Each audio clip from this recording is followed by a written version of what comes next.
ഇവരൊക്കെ തമ്മിലുള്ള ബന്ധം എന്താ? എനിക്കറിയാൻ മേല. പഠിപ്പിക്കുമ്പോ ക്ലാസ്സിലെത്തിയില്ലെങ്കിൽ ഇങ്ങനെ ഇരിക്കും. ഇനി ഇപ്പൊ വീണ്ടും പഠിപ്പിക്കാൻ പറ്റിയല്ല. നാളെ വരുമ്പോഴേ അച്ഛനോട് ചോദിച്ച് മനസ്സിലാക്കി വരണം കേട്ടോ. ഞാനും അച്ഛനും അമ്മയും തമ്മിൽ എന്താ ബന്ധം? അതോ മോനെ, നീ എന്റെ മകൻ, ഞാൻ നിന്റെ അച്ഛൻ, നിന്റെ അമ്മ എന്റെ ഭാര്യ. മനസ്സിലായോ?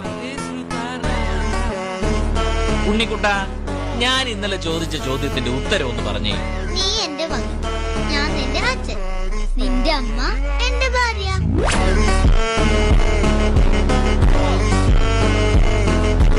സിവീണ എടുത്തതിന് ശേഷം ഇവന്മാരൊന്നും അധികം യൂസിങ് ഇല്ലാട്ടാ. പോർഷൊക്കെ പിന്നെയും നമ്മൾ നമ്മുടെ പുതിയ ഗാരേജിക്കൊക്കെ പോയി എടുത്തായിരുന്നു. ബെൻസ് ഇതുപോലെ തന്നെ യൂസ് ചെയ്യാണ്ട് അതിന്റെ ബാറ്ററി ഒക്കെ ഇറങ്ങി പോയിട്ട് അത് ചാർജ് ചെയ്യുന്ന വീഡിയോസ് ഒക്കെ സ്മോക്കിയുടെ പേജിലിട്ടുണ്ടായിരുന്നു. ഇതൊക്കെ പിന്നെ ഇടയ്ക്കിടയ്ക്ക് എടുത്തായിരുന്നെങ്കിൽ നമ്മൾ ഒട്ടും എടുക്കാത്തൊരു വണ്ടി എന്ന് പറഞ്ഞാൽ അത് നമ്മുടെ BM ആണ് ഇടാ. കാരണം വേറെ ഒന്നുമില്ല, ഇതിന്റെ കളർ ചേഞ്ചിനും കൊടുത്തിട്ടുണ്ടായിരുന്നു. എനിക്ക് കിട്ടിയതിന് ശേഷം മാത്രം സ്മോക്ക് ചെയ്ത് ഇറക്കുള്ളൂ എന്ന് പറഞ്ഞിട്ടുണ്ടായിരുന്നു. ലാസ്റ്റ് ഇന്ന് അതിന്റെ കളർ ചേഞ്ചും കാര്യങ്ങളൊക്കെ കിട്ടിയിട്ടാ. വണ്ടി അധികം നമ്മൾ ഉപയോഗിക്കാണ്ട് തന്നെ വണ്ടിയുമ്പോൾ നിറച്ച് ഉറുമ്പും കാര്യങ്ങളൊക്കെ കേട്ടാ. കാരണം വെച്ചാൽ അപ്പുറത്തൊരു മാവുണ്ട്, ആ മാവുമ്പത്തെ ഉറുമ്പോളൊക്കെ കാറ്റത്ത് പറഞ്ഞ് തുമ്മി വന്നിരിക്കുന്നത്. അപ്പൊ കുറെ നാൾക്ക് ശേഷം നമ്മുടെ BM ഒന്ന് സ്റ്റാർട്ട് ചെയ്യാൻ പോട്ടാ. ഈ വണ്ടിയുടെ കാര്യത്തിൽ ഞങ്ങൾക്ക് ടെൻഷൻ ഇല്ലാട്ടാ. കാരണം വെച്ച് കഴിഞ്ഞാൽ എത്രയൊക്കെ ദിവസം കഴിഞ്ഞാലും ഒരൊറ്റ ക്ലിക്കിൽ ആള് സ്റ്റാർട്ട് ആവുന്നുള്ളതായിരുന്നു 100% ഉറപ്പാണ്. കാരണം ഇതിന്റെ സർവീസ് ഒക്കെ അപ് ടു ഡേറ്റ് ആണ് കേട്ടോ.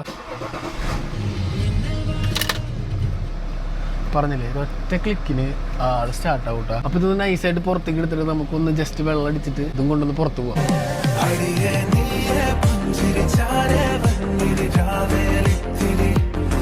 വണ്ടി ഇങ്ങനെയാന്ന് നിങ്ങൾ നോക്കണ്ട കേട്ടോ. ഷാമ്പൂ ഇട്ട് വാഷ് ചെയ്ത് കഴിയേണ്ട ആവശ്യമൊന്നുമില്ല. വെറുതെ വെള്ളം അടിച്ചാൽ തന്നെ വണ്ടിയുടെ ലുക്ക് മാറുന്ന കാണിച്ചിട്ടാ.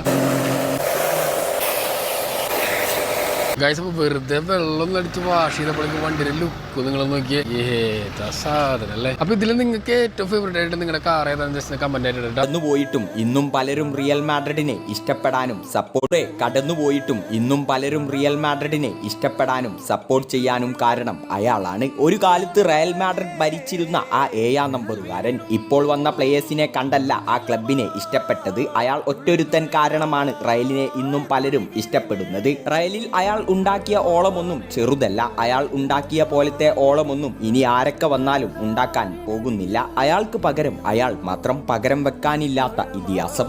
കാലം കുറെ